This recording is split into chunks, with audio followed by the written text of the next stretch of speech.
The first thing I heard was the vibration, not a loud explosion, not some dramatic disaster that you would expect to change your life, just this low, constant humming sound coming through the wall of my house like someone had parked a machine inside my bedroom. And the crazy part was, that machine wasn't even mine. It belonged to my new neighbor, and he had decided the easiest place to install his brand new pool equipment was directly on my wall. I remember standing in my backyard that afternoon, staring at this giant gray box bolted into the side of my property, thinking one simple thing: this guy really has no idea who he just messed with. My name is Daniel Harper, and for almost 18 years, my little townhouse at the end of a quiet row in Brookfield Heights was the one place in the world where I could shut everything out. It wasn't a mansion. It wasn't some expensive dream home with a huge yard and a fancy driveway, but it was mine. The kind of place where every crack in the sidewalk had a story, where every corner carried a memory. The building was constructed back in 1987, 4 connected townhomes sharing a central concrete wall that separated each unit. My place was the last one on the row, which meant I had a little more privacy than the others, especially in the backyard. It was narrow, only about 25 feet from my patio door to the back fence, but I loved that little space. My father had installed the old brick walkway there himself before he passed away, and every spring when the weeds started growing between those bricks, I would find myself smiling because it reminded me of him telling me that anything worth keeping required a little maintenance. The wall between my yard and the neighbors was thick, solid concrete, painted a faded beige color that had survived decades of rain, heat, and everything else the Midwest weather could throw at it. It carried some shared utility lines, but for the most part, it was just a quiet divider between 2 homes and 2 different lives. At least, that's what I thought until Mason and Claire Dalton moved in next door. They bought the unit in early April, and from the moment they arrived, I could tell Mason was the kind of person who walked into a room already believing he was the smartest person there. He ran a home improvement consulting business, which sounded impressive until you realized most of his job seemed to involve telling other people what they were doing wrong with their houses. On the first weekend they moved in, I was outside trimming the bushes when Mason leaned over the fence with a cup of coffee in his hand and looked around my backyard like he was inspecting a property he had just purchased. "We're going to completely transform this place," he said with a grin. "New landscaping, new pool, modern upgrades. It's going to look amazing when we're done." I smiled because I didn't want to start off on the wrong foot. New neighbors can go one of 2 ways. They can become friends you borrow tools from, or they can become the reason you start checking your security cameras every morning. I wasn't looking for a fight. I simply said, "Sounds good. Just keep everything on your side of the property line and we'll get along fine." Mason laughed, but there was something strange about the way he did it. It wasn't a friendly laugh. It was the kind of laugh someone gives when they think you're being overly cautious. "Relax, Dan," he said. "Property lines are more like suggestions sometimes. You know how these old places are." I remember looking at him for a second longer than normal because I wasn't sure if he was joking, but something about that sentence stuck with me. 2 weeks later, I had to travel out of state for work. It was supposed to be a simple 4-day trip, nothing unusual. When I came home, I was exhausted, carrying my suitcase up the driveway, already thinking about a hot shower and a quiet evening. Then I heard it, that humming sound. At first, I thought maybe someone nearby was running construction equipment. But as I walked around the side of my house, I saw it, a large gray fiberglass enclosure, almost the size of a washing machine, was attached directly to my wall.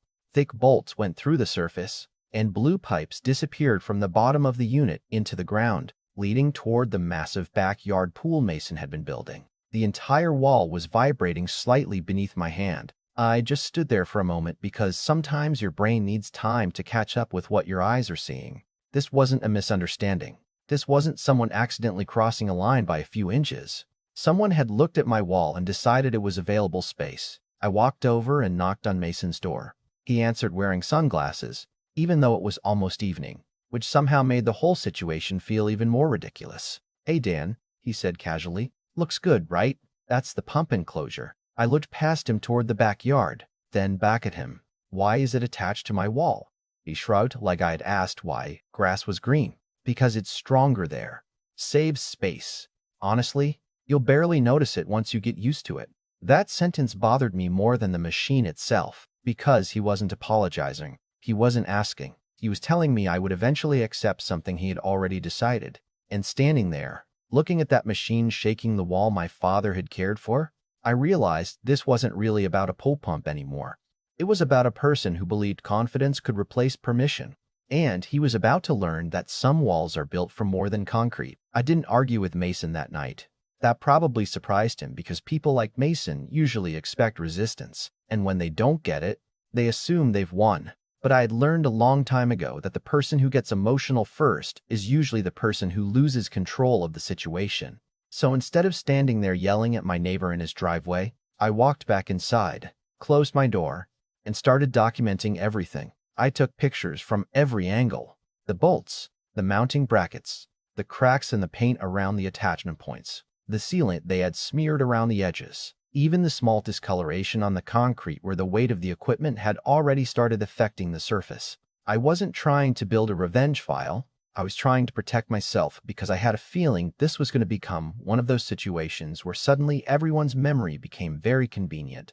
The next morning, I opened the old property folder I kept in my office drawer. My wife always joked that I treated paperwork like a survival kit, but after years of owning a home, I had learned something important. Documents don't get nervous, they don't exaggerate, and they don't change their story when someone starts putting pressure on them. Inside that folder was the original property survey, the building records, the shared wall agreement, and every piece of information connected to my townhouse. I spent the next few hours going through everything carefully. The wall wasn't just some random surface between our homes, it was part of the original structure, and any modification involving attachments, weight, vibration, or utility changes required approval. Mason had skipped all of that. He had basically treated my property like an empty spot on a construction plan.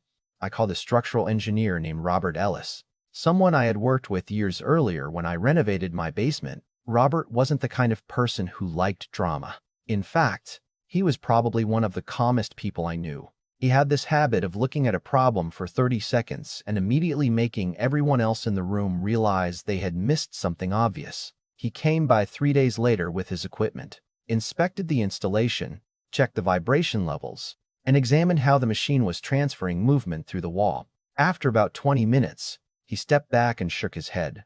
"Daniel, this isn't just a neighbor issue," he said. "This is a building code issue." I asked him what he meant. He pointed toward the pump housing. "Mechanical equipment like this has requirements. It needs proper support, proper clearance, and proper placement. They attached it to a shared structural wall without authorization. That's not a small mistake." Hearing that was honestly a strange feeling. Part of me felt relieved because I knew I wasn't overreacting, but another part of me felt disappointed because I kept thinking, why couldn't two adults just have a normal conversation? Why did everything have to become a battle? I wasn't trying to stop Mason from enjoying his pool. I wasn't jealous. I wasn't some angry neighbor looking for something to complain about. I just wanted him to understand one simple thing. You don't get to make your life more convenient by making someone else's life worse. A few days after Robert's inspection, Mason finally realized I wasn't going to disappear. Instead of removing the equipment, he decided to send his attorney. The email arrived on a Tuesday afternoon. I opened it expecting some kind of serious legal argument, but what I found almost made me laugh. They were offering me a $300 gift card as a gesture of goodwill if I signed an agreement accepting responsibility for the equipment and releasing them from future claims. I actually read it twice because I couldn't believe how confident they were. They had attached a machine to my wall without asking, and now they were basically offering me dinner money to pretend it never happened. It reminded me of someone breaking your window and then offering you a coupon for new curtains. Mason wasn't trying to fix the problem. He was trying to purchase my silence. So I didn't write him an angry response. I didn't insult him. I didn't threaten him. I simply forwarded Robert's engineering report, attached the photos, and requested immediate removal of the equipment according to city building regulations. After that, everything changed. The situation was no longer between me and Mason.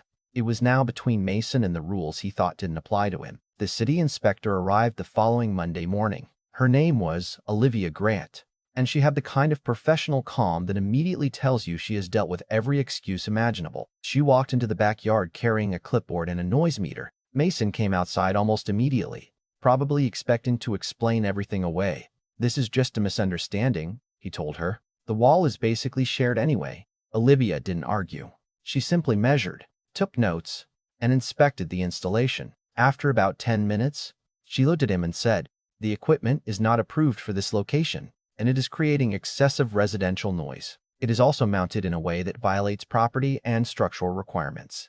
Mason smiled nervously, but it's only a few inches on his side. Olivia looked down at her clipboard, then back at him. "A few inches is still somewhere it doesn't belong." That sentence stayed with me because it perfectly described the entire situation.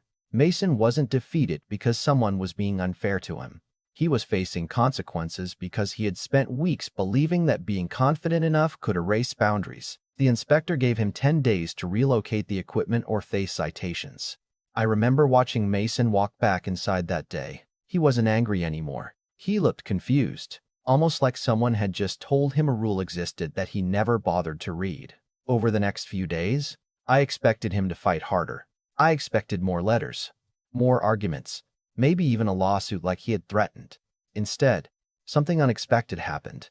He got quiet, too quiet. And sometimes, when someone who has been making a lot of noise suddenly stops, you know they're finally realizing the ground underneath them isn't as solid as they thought. But I also knew Mason wasn't the type of person to admit he was wrong easily, so I waited because I had a feeling the final 10 days were going to tell me everything I needed to know about my neighbor. The morning of the 10th day, I woke up before my alarm went off. I think part of me had been expecting that day for a while, but not in the way people might imagine. I wasn't sitting there waiting to celebrate Mason's failure. I wasn't hoping to see him embarrassed or angry. The truth was, I was just tired. Tired of walking into my backyard and hearing that machine. Tired of explaining something that should have been obvious. Tired of feeling like I had to defend a simple idea that most people learn as children. If something belongs to someone else, you don't just take it because it's convenient. I stood by the kitchen window with my coffee and looked outside. For the first time in weeks, I noticed the little things I had stopped noticing. The morning light hitting the old bricks my father installed. The quiet sound of birds in the trees behind the fence.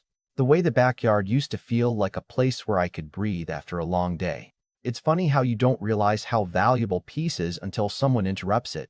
When that machine first appeared on my wall, I thought the biggest problem was the noise. But after everything that happened, I realized the noise was only the symptom. The real problem was the attitude behind it.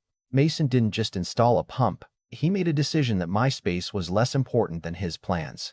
And that was the part that bothered me the most. Around 9 in the morning, I heard a vehicle pull up outside. I looked through the window and saw a white service truck parked near Mason's driveway. 2 technicians stepped out carrying tools and equipment. I knew immediately why they were there. For a moment, I just stood there watching. There was no anger, no excitement, just a strange feeling of finally seeing a problem move toward its ending. Mason was standing on his back deck, arms crossed, trying his best to look calm. But I had seen enough of him by then to recognize the difference between confidence and pretending. The man who had once laughed and told me property lines were just suggestions now looked like someone who had discovered suggestions sometimes become requirements. The technicians walked over to the pump enclosure and started preparing their tools. Mason didn't say much. He mostly stayed quiet, watching every movement.